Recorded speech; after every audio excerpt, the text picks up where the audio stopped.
Yeah, yeah, today's conversation is going to be super excited. I'm really excited to hear more about how our partners are using Meteomatics technology in the real world.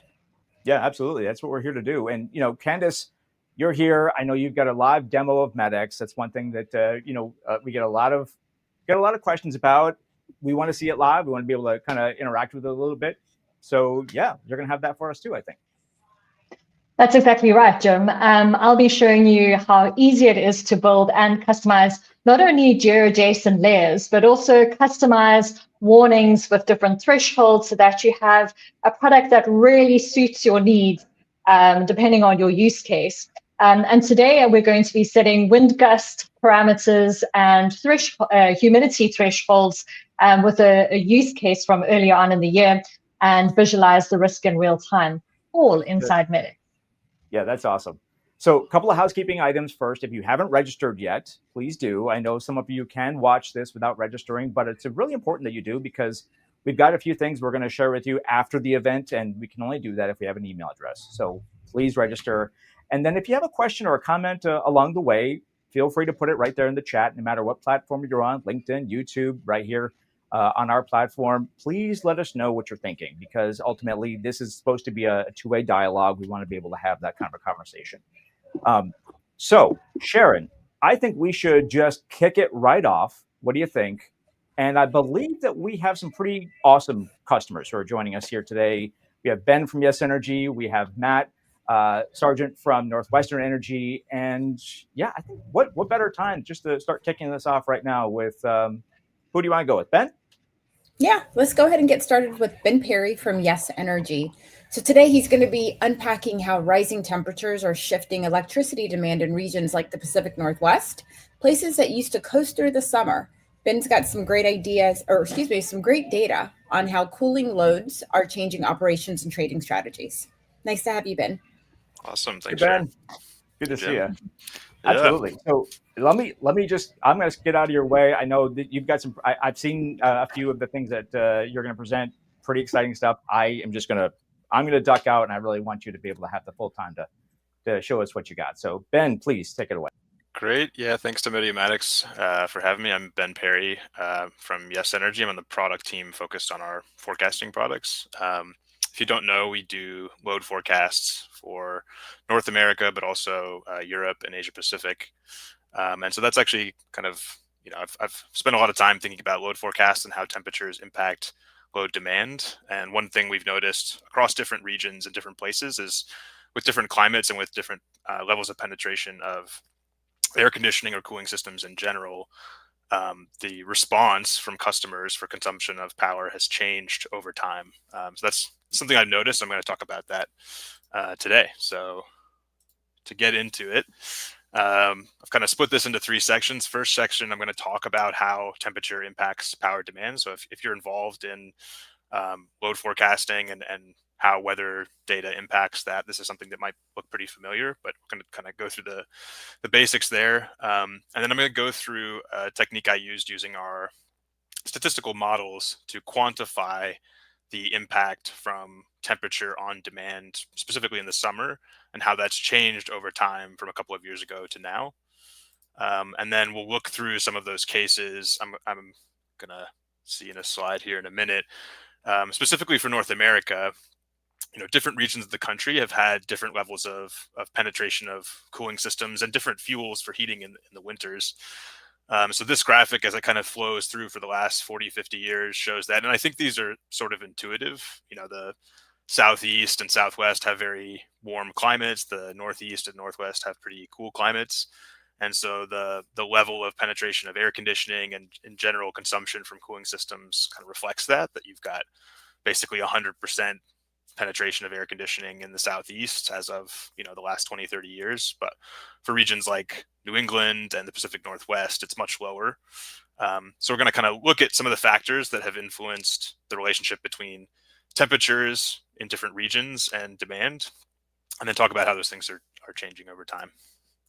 So I'm going to take you on a little temperature tour first through Texas as kind of a baseline, again, having kind of 100% air conditioning penetration for a long time. Then Vermont as a good example of in New England, where there's pretty low penetration of air conditioning and cooling systems. And then finally, Washington State, and very specifically the Seattle kind of metro area, where, again, similar to New England, but we're going to see some different responses and different patterns between each of these three. So yeah, look forward to some data to represent them as we go through the next 10 minutes or so.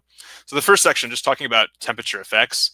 This is a scatter plot. You can see each of these graphs on the left. There's, on the vertical axis, there's average daily load and then max daily load. And across the bottom horizontal axis, these are average daily temperatures in Fahrenheit, and then max, like peak daily temperatures in Fahrenheit. And so this relationship between temperature and demand across the full temperature spectrum has this kind of non-linear curve shape, where with very cold temperatures, you have very high demand for heating, very warm temperatures, high demand for cooling.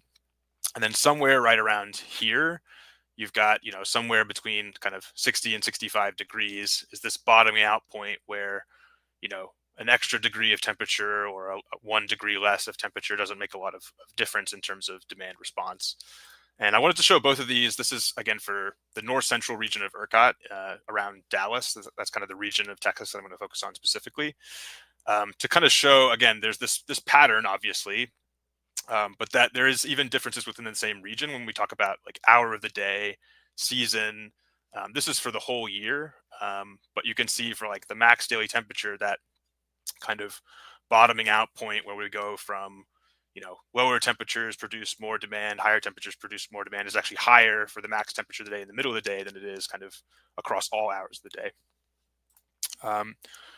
Wanted to look at kind of another region. So this is data for Seattle City Light based on their participation in the Western EIM run by CAISO. And you can see little differences, like kind of a lot more observations to the left here. It's a cooler climate.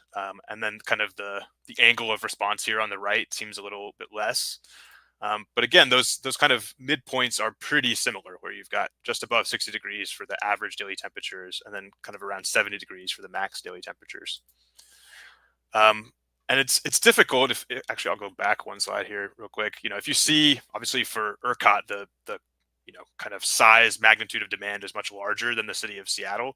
So it's hard to kind of compare them apples to apples. So I wanted to normalize a bit. This actually comes from the coefficients for our models that capture the impact of temperature on demand kind of for each hour. And I've simplified an average across all hours of the day for the whole year. But this is that same kind of demand, curve that we see, nonlinear curve for all the temperatures across the bottom here. And this is for the north central region of ERCOT. So again, it's kind of bottoming out right around 60 degrees here, where there's not very much impact one direction or the other, and then it's kind of going up on either side. And because I can kind of have both of them here with different vertical axes, we can get a really nice comparison to see the differences. On the cold side, they're kind of almost lined up. I mean, obviously it's very different magnitude, but the slopes are very similar. And the position that they bottom out is kind of similar. But on the warm side, even though there's a lot less air conditioning in Seattle City Light, the response is much sooner. So for the same temperature, let's say 75 degrees Fahrenheit, proportionally, there's kind of a bigger response here and a sooner response for cooling systems for Seattle than there is for ERCOT. And so that's kind of the kind of thing we're going to talk about through the rest of the talk here, is how are regions different when they have more or less air conditioning, and over time, as those conditions change, what are we observing? So you can see that kind of difference between the two. I think the two big factors that I'll talk about in this slide and then the next one that can impact these changes over time, one is that penetration of air conditioning in general. And so we saw that graphic earlier, and this one is kind of breaking it out by state. So two of the states we're going to talk about, like Washington State here is represented as 53%, and then Vermont here is 67%. I did this talk a month ago or so and had some feedback from people who lived in New England. Were like, there's no way it's 70%. And that's fine. That actually, I think, kind of goes to my point even more so, that, there's a very low proportion of households, buildings that have air conditioning in some of these regions, but that percentage is growing over time. When there are new builds, they're more commonly built with central air. And so, something like Texas is in this kind of very close to 100% air conditioning. And, this year compared to 2 years ago, there's not going to be much of a difference.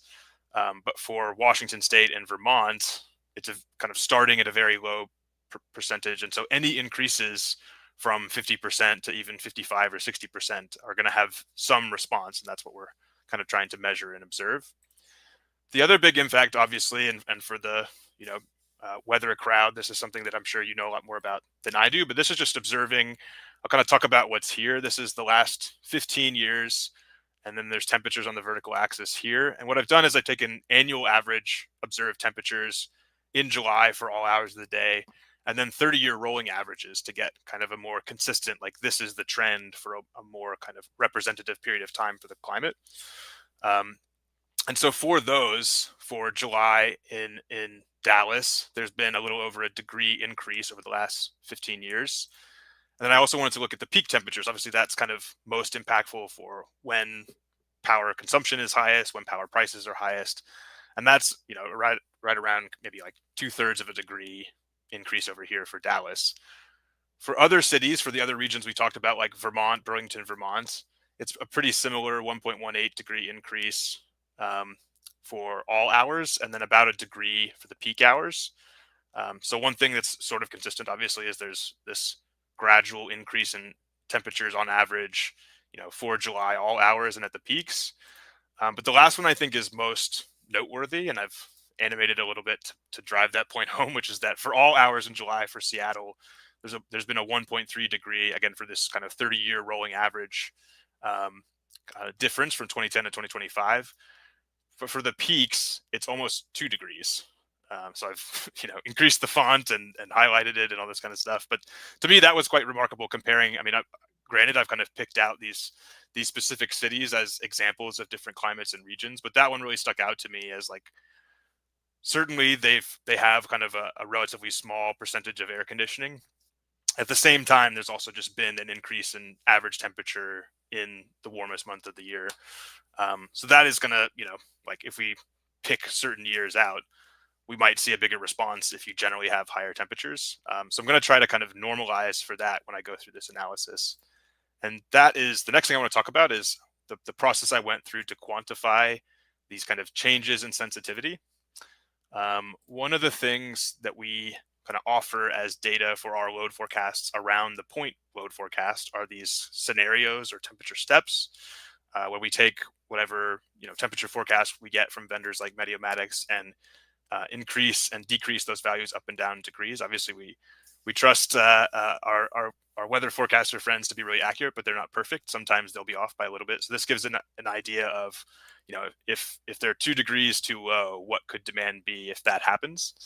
And so I'm going to use this data to kind of give us scenarios for the future using models that were updated through a certain date that give a picture, a snapshot of what was the demand kind of response at a certain time. And so let me kind of get to this process. So we have these statistical models that we use to forecast demand in the short term, and they are fitting the relationship between things like temperature and other weather impacts and load. We have archived version of those. So we have a version that was published, this year at a certain time in May, and we have another version that was published 2 years ago in 2023 at a certain time in May. We can run those temperature scenario solutions. So that kind of, like, here's, a baseline temperature forecast, or the normal temperatures for the year. We can run that forward and have kind of +5 degrees, -5 degrees as what would happen if temperatures are higher or lower than that. And we can do that for both versions of the model updated through May 2023 and the model updated through May 2025. And then we can compare those and see whatever differences should reflect how much differently do people respond to the same temperatures in the same time of year. So to give a quick kind of example of that, again, this is Seattle City Light July. I'm solving for all of 2026. So this is July 2026.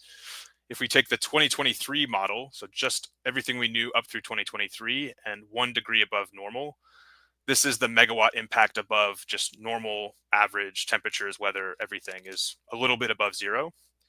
With the 4 degrees above normal, it's up here, and there's a little bit, you can see the differences for different hours of the day.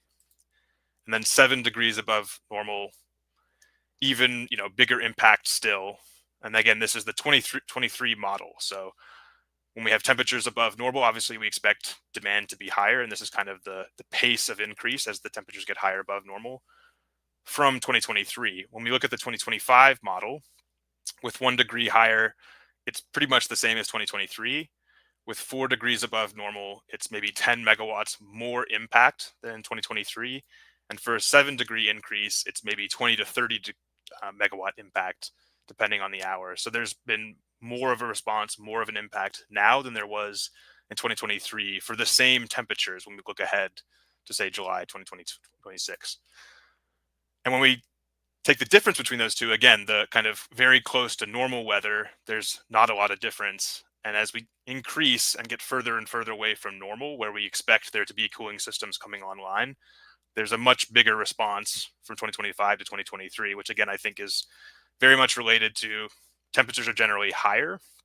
But we've tried to kind of normalize that out by starting from the same temperatures and solving the same temperatures. And so this hopefully mostly reflects, there has been an increase in either the penetration of cooling systems or the response of cooling systems to the same temperatures. So I want to walk through some regions, and then hopefully we'll have a little bit of time to take some questions. So I'm going to look at all 3 of those regions, Texas, Vermont, and Seattle, across all 12 months of the year for 2026. Again, comparing, this is kind of the megawatt percentage difference, so the impact difference between 2023 and 2025, with the 5-degree above normal temperature.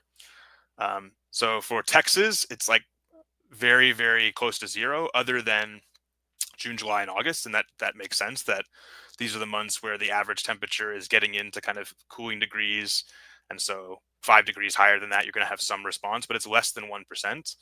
For Vermont, it's kind of a similar shape, but even more pronounced for those summer months, June, July, and August. So again, to me, this is looking at kind of an increased penetration of air conditioning from 2023 to 2025 for Vermont, and that causing this kind of larger response difference from 2023 to 2025. And then the biggest one, and I know we looked at kind of the difference in average temperatures for July for Seattle, but also that, again, new builds, more air conditioning online on the system. And so you get this greater response from higher temperatures, particularly in July and August. And then we're going to take this kind of similar look that we took to Seattle from the previous slides, where we've got the 24 hours of the day. And instead of doing megawatts to try and make these kind of more kind of comparable between ERCOT, Vermont, and Seattle, we're going to just do percentage megawatt changes. So even though ERCOT is relatively small, there are some hours of the day where there's kind of a bigger response. When you see the differences between 1 degree, 4 degree, and 7 degrees higher than normal. For Vermont, you can see this, it's much bigger, 2 to 3 to 4% for kind of peak hours of the day when you get 7 degrees above normal, comparing the 2023 model to the 2025 model. And this interesting shape here, I want to point out, that is very much kind of canceling out behind the meter solar. So you get obviously higher temperatures. This is all again for July 2026. So you'll get some canceling out. Obviously those days will likely be sunny. And so there's kind of some lower demand because of that. But overall, because there's so much more air conditioning on the system, you're getting higher demand overall. And then Seattle City Light, and this, should look really similar kind of what we're looking at before. Every hour of the day, kind of across the board, higher percentage impact from 2023 to 2025. And again, depending on where you think that penetration is right now in 2025, looking ahead to future years, I would expect in places like New England and the Pacific Northwest for that kind of pattern to increase, for there to be more penetration of air conditioning. And so just kind of wrap up some conclusions. Understanding how temperature impacts demand is really critical for load forecasting. Anybody who's done any kind of load forecasting, that should be really self-evident, but just to kind of drive that point home. And I think this is kind of the interesting thing that we've been noticing, is that relationship between temperature and demand changes over time at different paces for different regions and different climates, depending on these underlying kind of fundamental things like how are the cooling and heating systems working, where are they being built, what kinds of systems are built. And those things aren't static, they change over time. So it's really important to kind of pay attention to those things and keep updating the model and the relationships you're drawing between weather and demand.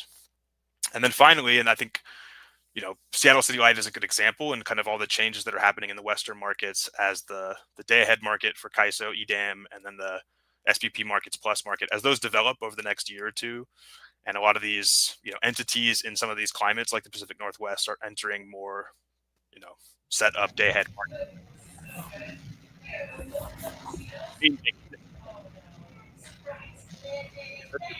Yeah, that's for questions, Jim. Yeah, that's super insightful and super interesting. And we do have one question. Sharon, did you want to share that? Yeah, sure. So Ben, you mentioned that understanding temperature impacts is key to accurate load forecasting and even new trading opportunities.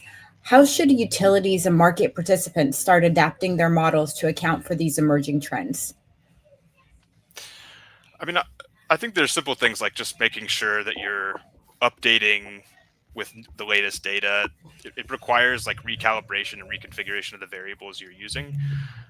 But increasingly, as there's more kinds of demand, I mean, this one I think is fairly straightforward, that if there are more cooling systems, you need to make sure that your temperature variables, the sites that you've chosen reflect, like if the specific stations that you're defining the variables on as the input data are good, and that you don't need to update them. But as there are more and more kinds of demand, like electric vehicles, data centers, things like that, we have a sense of how they might respond to weather, or might not respond to weather at all. Keeping track of those, again, updating things, and not being afraid to kind of, should we introduce some new input of data or kind of really reconfigure the way we've had things running? It may have worked well for the past couple of years, but we'll need to change things going forward. So, yeah. Well, thank you for that. We're going to continue to take your questions. Thank you for putting in right there in the chat. If you have a comment, question, of course, please put it in there. Just another reminder as well, you have not registered for the webinar. I know you're in it, but please still register, and we'll be able to share the slides and then, of course, the recap later on as we go throughout. But Ben, yeah, super, super interesting. And I hope you'll stick around and keep fielding these questions as we move along. And I think what we're going to do now is move on to another pretty interesting use case. Sharon, who else is on the docket? I think we have somebody pretty interesting over here. Hold on, watch this. It's Matt. Yes, we have Matt Sargent from NorthWestern Energy. So he's going to be talking to us about how they're taking wildfire risk head on, using weather monitoring, asset data, Meteomatics alerting tools to make faster and more informed decisions, from PSPS planning to real-time visualizations. Yeah, thank you, Matt. You've been busy, huh? I have been busy. Yeah. Thank you, guys. Thank you, Jim and Sharon, for putting this together. And I'm glad I carved out some time to hang out with you guys today. Listen, we're always grateful. I know you are the busiest man in the industry. So yeah, thanks again. But yeah, I know you've prepared a few things, and I certainly would like to share them. For sure. Yeah. Thank you. So as Sharon mentioned, I am Matthew Sargent. I work at NorthWestern Energy, which is a gas and electric utility in Montana. I'll go over our service territory, but I'm the meteorologist for NorthWestern Energy. And as kind of Jim alluded to, I'm the single meteorologist for the company. Today, I wanted to kind of get into a little bit about NorthWestern Energy and why we have kind of a very specific use case, as well as wildfire risk, and how we make our decisions in terms of what we're going to do in terms of protecting the system and our environment from wildfire risk in terms of utility ignitions. Then I'll talk about how Meteomatics fits into that, and I'll go over just a couple additional tools as well that we have in our playbook. That being said, our service territory, I really want to drill into the fact that we have a vast service territory in terms of just geographical area, right? So Montana is the 4th largest state. We encompass basically the entire state in both transmission, electric transmission, natural gas transmission, and then distribution on both sides. And then we also have parts of South Dakota as well. And so you can see that in terms of, if anybody out there listening or watching is a meteorologist, like this is a lot of territory to cover in terms of forecasts, especially as a one-man shop as I currently am in right now. So big thing here is that we have a vast territory, and we also, a little different than some of our utility partners out in the West, we have a much smaller customer base, right? So right now, where I think we have just close to 800,000, maybe 900,000 paid accounts. But we have the territory, the opposite territory that they do. So some of the PG&Es and the SDG&Es, they can actually fit inside geographically one of our service territories, or one of our divisions inside of Montana, and they have a customer count of 4 million. So that being said, I just wanted to kind of dive into Montana specifically. So Montana fire risk is present, alive, and very much looking to get worse. In terms of the wildfire hazard that we have in Montana, you can see that the distribution shifts towards the west side of the state, which makes a lot of sense in terms of the terrain that's over there. So you've got the Rocky Mountains, the Rocky Mountain Front Range, and then of course the beautiful part of Montana is the place that everybody wants to move into. So that leads us into what is known colloquially in the wildfire world as the WUI. So that's the wildfire urban interface. And you can see Montana actually ranks even higher than California, Oregon, and some of the other areas that have had major fires in terms of people moving into that wildfire urban interface. And then you can also see the historical fires that I've overlaid in the top right-hand corner with our NorthWestern Energy transmission system. So you can also see that even though these are, I'll be clear, these are not fires caused by NorthWestern Energy, they're just the perimeters that are encroaching on our transmission system, which plays hugely into reliability. Here at NorthWestern Energy, we've taken a consequence risk approach to wildfires. And so what that means is that we've essentially looked at our entire system and we've broken the system down into wildfire weather monitoring zones, is what we call them internally. And so those wildfire monitoring zones are broken down into individual circuit by circuit, as well as by division. And so what that ultimately means is that I can tell you from just looking at any circuit on our entire system what the fire risk is, what sort of historical fires have happened there, and then I can also start delving into reliability and consequence type of data in terms of, are we going to shut power off, which is known as a PSPS, public safety power shutoff, and then EPSS settings, which are enhanced protection system settings, which just basically means that we'll take our different reclosers and put them into different modes. So a big component of the weather monitoring zones is that means that we have to find a way to, monitor the weather that's going in there, and the weather that's going to affect that particular zone.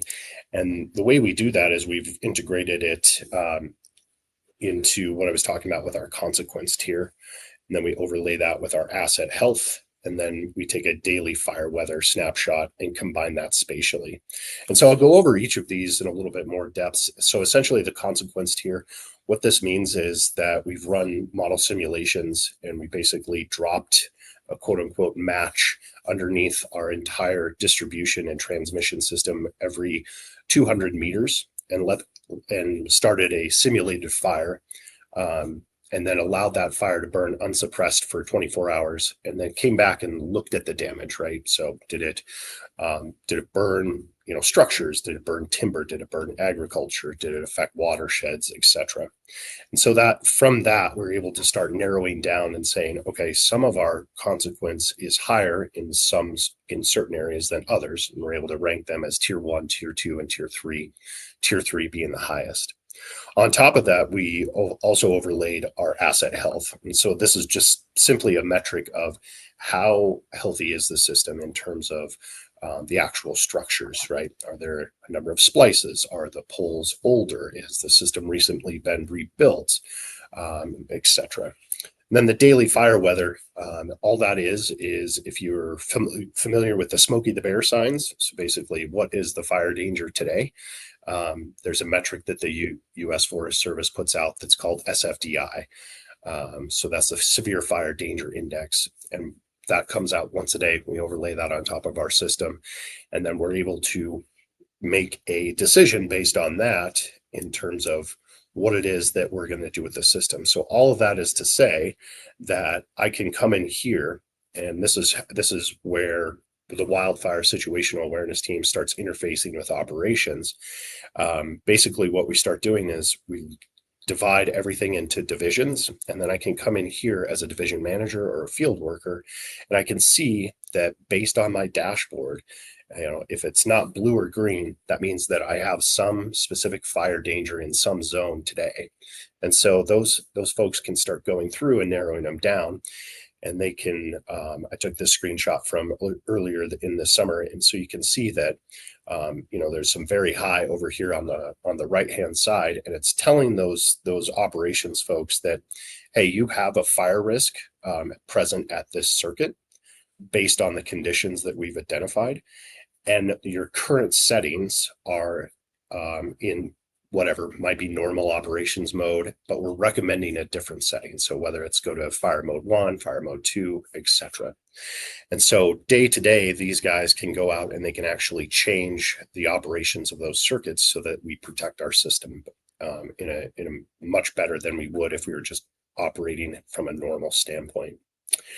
When that leads me to we're just about kind of done reviewing like everything that NorthWestern puts into the wildfire situational awareness team and then how MEDX plugs into this.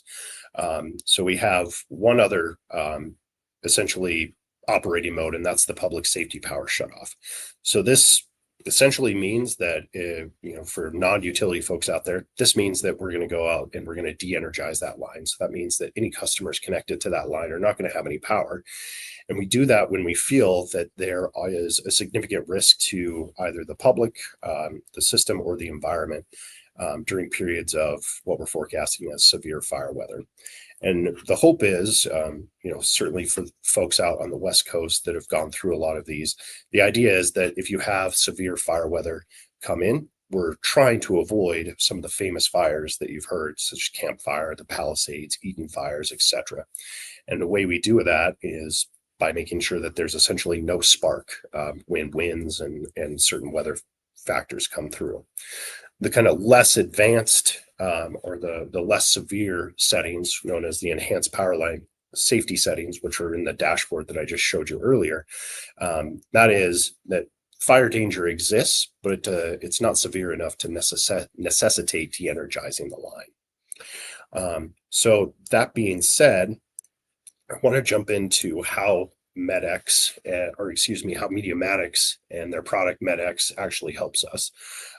So with everything that I've just told you, those weather monitoring zones that we can go out and adjust settings on or perform a PSPS.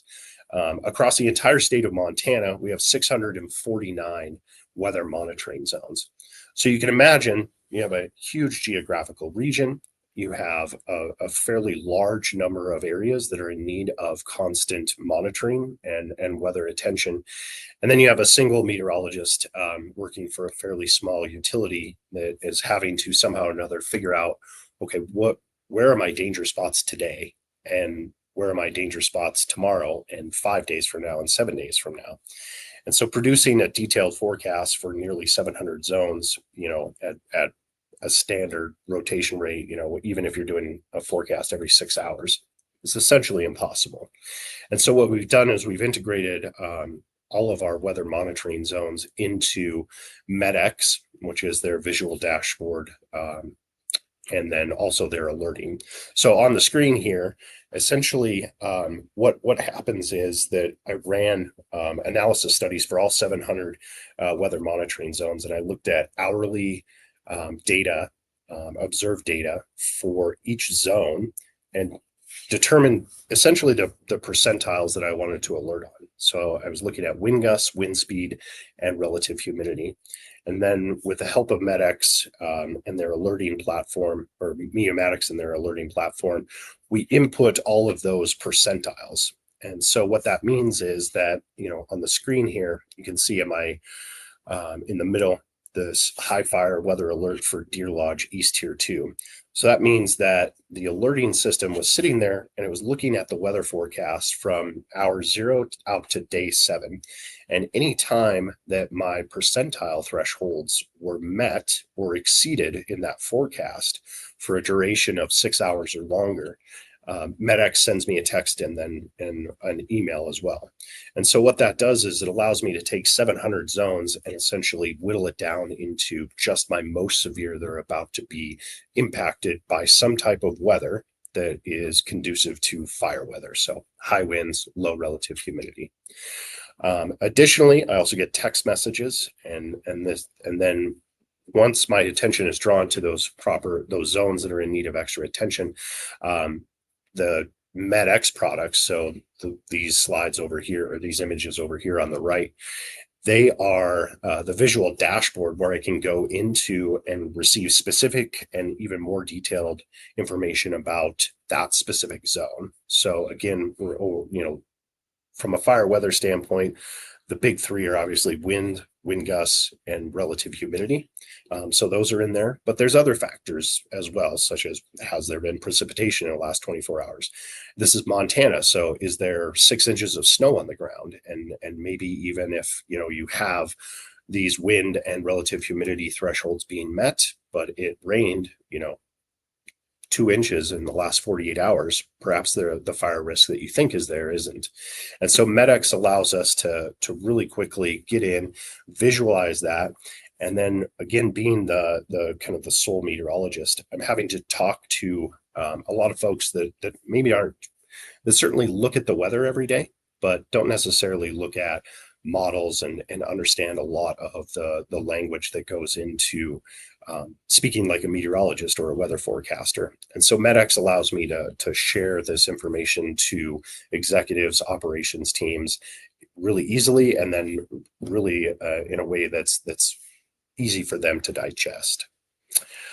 I wanted to just quickly zoom into one dashboard in particular. This seems to be everybody's, at least in our organization, their favorite dashboard. So this is one of my weather monitoring zones. And you can see I've overlaid humidity, wind gust, wind speed.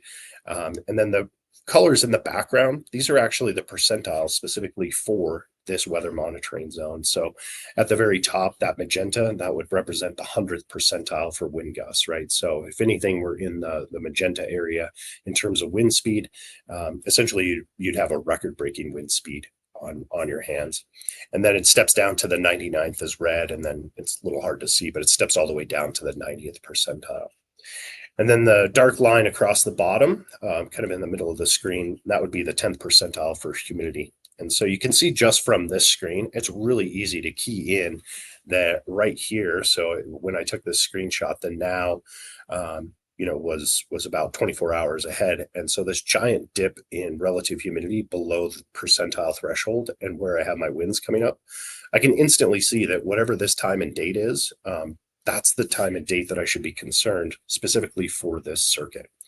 And so hopefully it's relatively clear to you just how fast and simple it is to kind of get that information at a glance. And that being said, part of this seminar is kind of the operational side of how Medex is helping utilities. And so these slides that you're looking at were actually late getting to Jim because I was dealing with an actual event. So just to set it up, just a simple, cold front moving through Montana, nothing out of the ordinary in terms of weather for this time of year. It's the transition season between summer, fall into winter. And so we had this cold front swing through. As I mentioned, we have 649 total zones that are, again, looking at transmission and distribution. Meteomatics issued to me 16 alerts between October 31st and I believe November 1st. And so essentially we I dove into those and then recommended placing all of those circuits into enhanced protection settings. So that's that EPSS. And I quickly crunched some data. So apologies, I'm looking at this a little more clear. So these are just rough numbers, but the average lead time, the alert, lead time is a huge thing in meteorology, especially from an operations standpoint. But the average lead time was 46.3 hours, so nearly 48 hours, nearly 2 days ahead of time that we were rolling trucks to these potentially problematic circuits. And then, of course, another big thing in meteorology is verification. You know, we forecasted that this was going to happen. Did it actually happen? And in this particular case, 14 of the 16 alerts verified.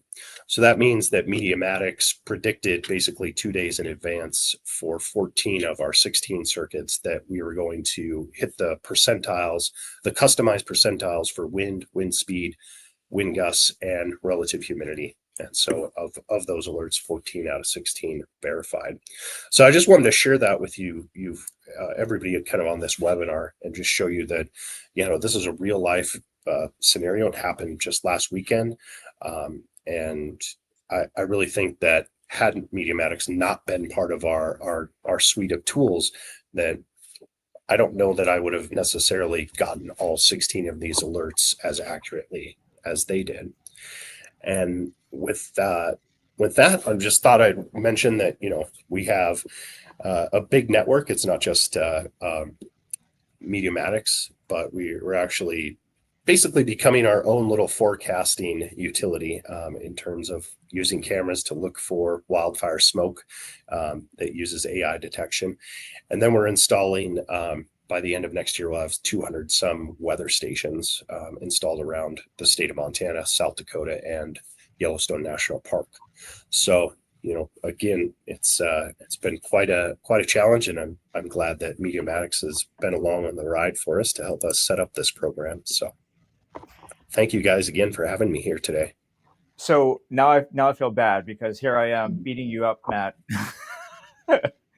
You've been busy. You definitely been busy.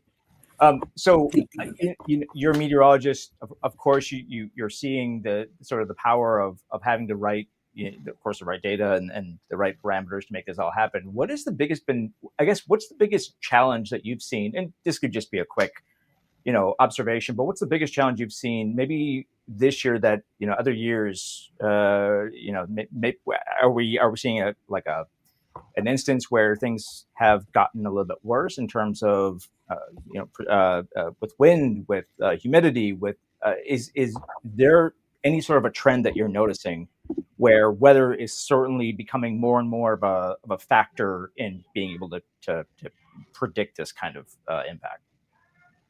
Absolutely. As I mentioned, for each of those 649 zones, you know, I took 15 years of gridded data down at the 3 kilometer level and computed percentiles from that. So I had hourly data for the last 15 years. So I can easily say that, you know, relative humidities are drying out consistently. Even in the last 5 years, relative humidities, at least in the state of Montana, are down. Right. And then you're also seeing an increase in wind gusts as, you know, some of the factors with our jet streams and how air masses and pressure systems move across. So wind gusts are actually up in the last 15 years as well. Jeez. Sharon, I think we did get a question in. Did you want to read that one for him? Yeah, sure. So Matt, question is NorthWestern Energy's wildfire mitigation work now blends asset health, weather forecasting, and on-the-ground data. How has integrating Meteomatics alerts changed your team's ability to anticipate and act before conditions escalate? I would say it's improved it by 100%. And where I'm going with that is, again, being a small team. I've been at NorthWestern Energy for 8 years, but I've only been in the wildfire position. I haven't even been in this position a year. So prior to this, them not having a dedicated meteorologist for wildfire, it was basically some, the rest of the team, we're not meteorologists. There's a fuels analyst, and then there's a former wildland firefighter, using the weather knowledge that they gained from their jobs working with the Forest Service and working with wildfire crews and trying to figure it out. So now we've transitioned in essentially less than a year to making data-driven decisions that Meteomatics and MedX, helps us keep tabs on, but then also just displays for us as well. So yeah, I don't think that it's hyperbole to say that a year ago till now there's been 100% improvement in our weather forecasting and our ability to do these things like we did last weekend in terms of putting all these lines into protective settings to ensure that we don't have any catastrophic fires. Wow, that's incredible. So you being there, along with that data that you're getting now, is just instrumental in the new impact that you're really bringing to the company. So that's awesome. Yeah, okay. Absolutely. So why don't we do this? I'm going to bring in, and Matt, please stick around if you don't mind. I'm going to bring in our colleague Candace Thompson, who might be willing to give us sort of a quick look at MedX. We'll look at some things in real time. What do you think? Should we do a little demo? Yeah, sure, Jim. And you can guess what I'm going to be talking about. Matthew definitely set me up beautifully there. You saw some of the finished products already in NorthWestern Energy's Meteomatics dashboard, and you saw how they're using that on a day-to-day basis. But what I'm going to do is actually show you how you would build something like that. And of course, we had huge events earlier on in the year, that not only Americans will remember, but the whole world had their eyes over the western part of the US with the fires in Los Angeles. So I'm using that as my use case today. So the timeline of this data is historic. It was early Jan. In fact, on the fire started on the 7th of January. So I'm going to start with a blank map. I've chosen a very dark blank map, just so that you can actually see the GeoJSON that I'm going to load to it. Now, GeoJSON can be anything from, a pipeline network. It can be energy lines or power lines. It can be a river system, whatever you really want to add to that. So the way that we would add this as a layer, in Meteomatics, we add a layer and we search for the GeoJSON option. So we've got custom GeoJSON, and you get the option of uploading something new. So I have something that's already downloaded. So these are transmission lines. And with the GeoJSONs, we have a few limitations here. And one of those is that the maximum file upload has to be 5 megabytes or less. So I know that sounds quite small, but if you do have problems uploading that, we have ways that we can make it smaller and obviously make sure that it loads appropriately. So now that it's in there, I can close this window, and you'll see that in my drop-down menu, I have the choice of selecting that. So I'm going to apply it, and then in order to actually see it, I can change the colors of it. So I'm working in the layer stack over here, which gives you all of the information. It's really stacks all of the data that's in your map. You can see some of them are already loaded. So we've got some city labels, borders, different types of map backgrounds. But what I'm going to do is I'm going to actually make these a little bit lighter so that you can start to see where they're at. That's maybe a little bit too light, but you can see how great that network actually is. And then just from a personal point of view, I'm going to take the city label and pop it above that so that I can actually see the cities a little bit better and make them pop out. But okay, now you're going to say to me, well, that's just a bunch of lines on a map. But what we really want to do is we want to add some threshold values to it. So you heard that things like wind gusts and relative humidity are really important when we're looking at fires. So what we're going to start to do here is we're going to add a parameter to it. So just from a basic point of view, I'm going to add wind gusts because that's something that's super important. I'm going to put it in miles per hour for the audience that we're talking to at the moment. And from here, you can see that we can also add some thresholds. So what I would recommend when you're adding a threshold is to add a few thresholds at a time. And the reason I'm saying this is just a little bit of a trick from experience with working with Metex. Your top threshold should always be your most severe threshold. So this should be your most extreme event. So for example, we want to put a value of 65 miles per hour at the top, 55 next, 45, and then 35. But obviously, if they're all red, we won't know what the difference between them is. So we can color code this accordingly. So say, for example, we keep the most extreme one as red, but then we go through to orange or amber, if you like. Let's do a yellow, sort of midway, and then maybe a green, just to give us the green light and to say, okay, that's more of a safe condition. So now what this is doing is that it's taking the data layer that you've actually imposed on top of this map, and we've given certain values. And if we, once the data is loaded, once we start to put it into play, it sometimes takes 1 or 2 for this to actually just layer to load the actual data in the system. But what we find is that with these threshold values is that the lines actually light up depending on what those threshold values are as we set it into animation. In fact, I've got a much better example for you, just in case this, oh, there we go. We've got a nice green line over here. I'll give it 2 more seconds to let it load, but I obviously don't want you to just be staring at a map that keeps not changing color. So I have another example of this with some basic thresholds. So this gives 2 really important points that we had over the western parts of the US and the Los Angeles metropole at the time. And this is pretty much the same thresholds values that I had given on the previous map. Actually, I know what I did wrong is I actually didn't make them greater than, I made them all equal to, which is why there was no values coming up. So see, even I still make mistakes with this. But this example is a really great one. We've also added 2 tables. These are similar to the ones that Matthew from NorthWestern Energy showed on the previous talk. And this is not just with asset lines that are, and these are transmission lines.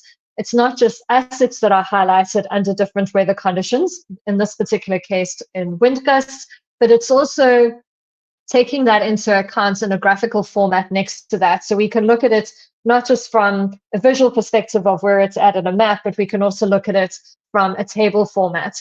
And as previously mentioned, these magenta, red, orange, and yellow lines correspond to those different thresholds too. So we're actually seeing this in 2 different ways to actually be able to see where those areas of risk are. You know, is there a portion of the transmission line that actually needs to be turned off, especially in these situations with fires?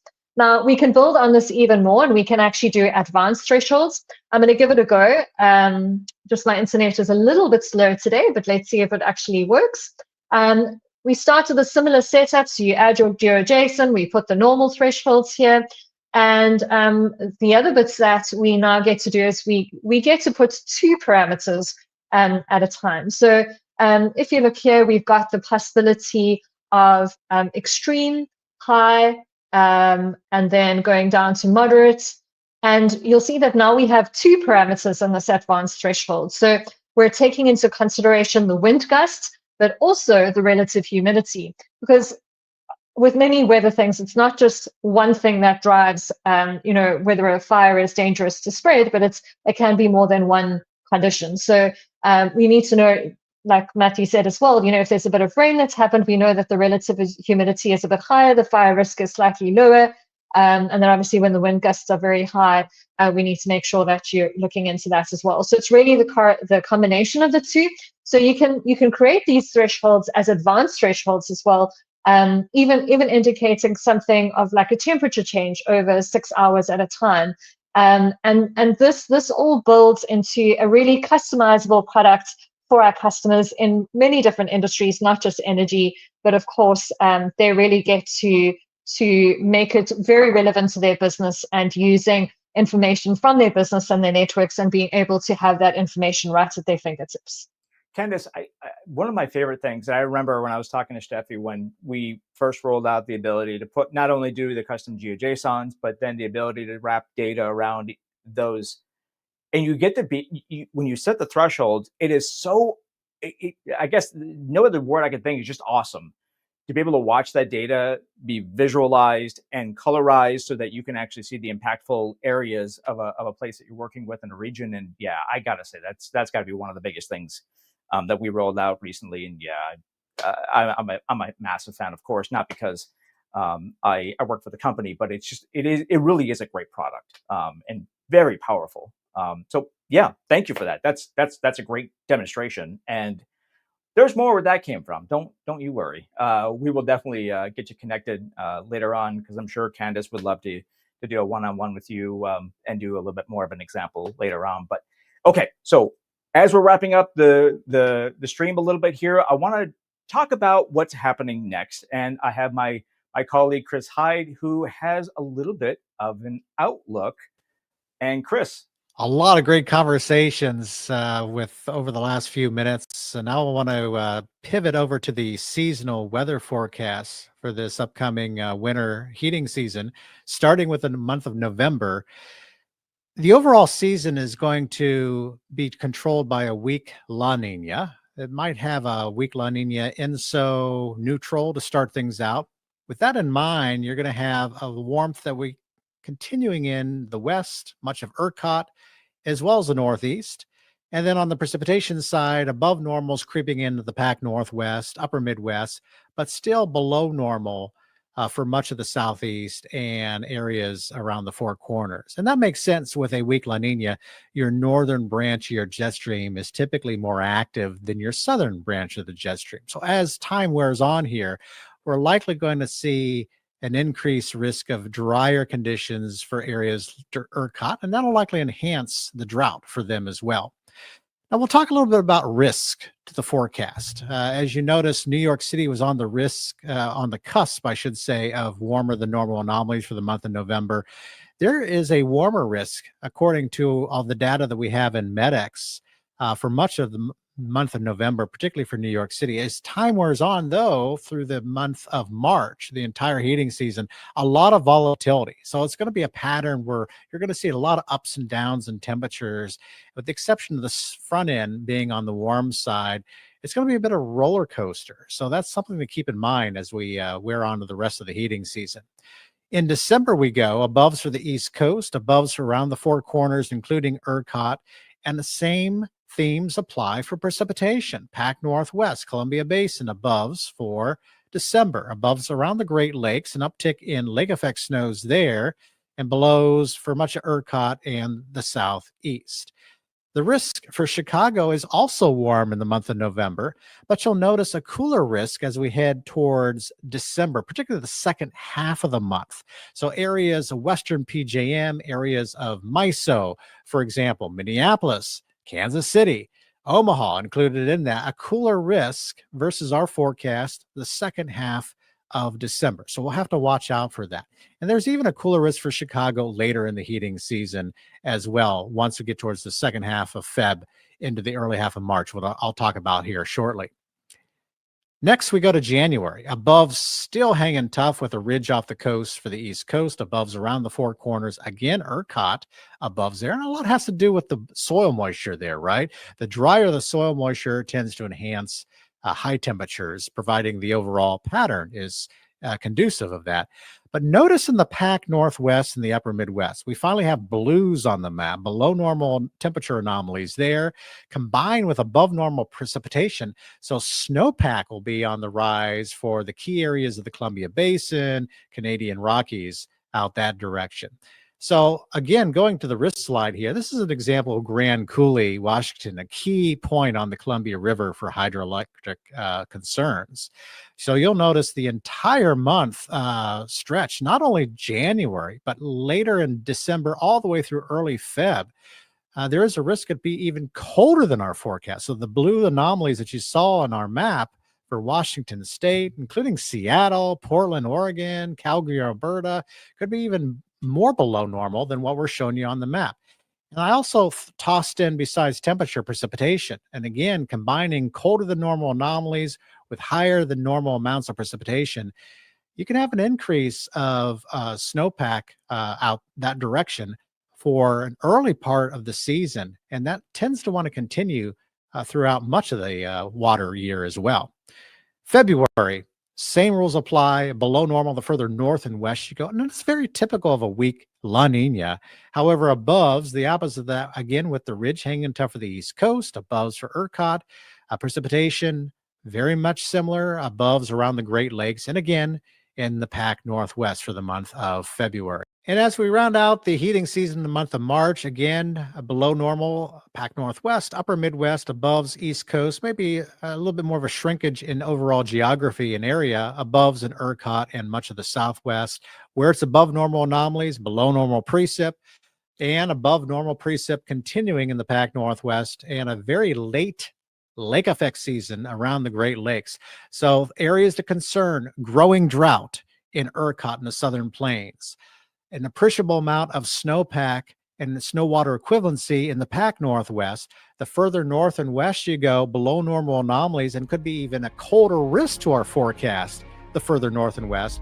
And the further south and east you go, above normal anomalies, hanging tough with their ridge off the East Coast for that region, and maybe even a warmer start than what we're forecasting, especially in the month of November.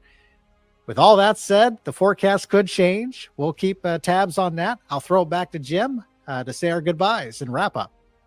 Chris, thank you so much, my friend. And let me go ahead and bring up Candace and Sharon as well. And I'm going to cue the stage music. They're going to kick us off bringing out the hook. But no, I hope this was informative and helpful in some of your decision making coming up, in the next week, 2 weeks, month or so. Candace, anything else you wanted to add from today?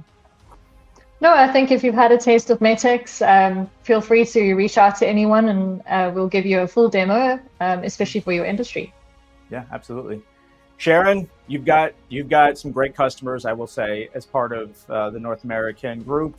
Let's just say globally we have the best customers. But anyways, anything else you wanted to add? No, it's just been really great hearing the different perspectives today, and want to thank everyone for joining, and to our presenters for sharing their insights. Thank you. Yeah. And listen, time is valuable. We appreciate their time, but at the same time, it was a really good and insightful opportunity to see what they're doing. And poor Matt, I hope he gets some rest. He's been busy. All right. So if you're not already doing it, please follow us on LinkedIn. We're on YouTube.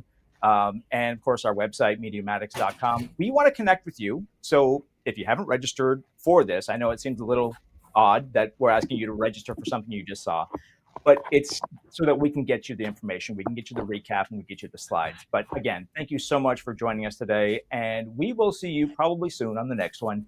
And on behalf of Candace, Sharon, and me, I hope you have a fantastic rest of your evening.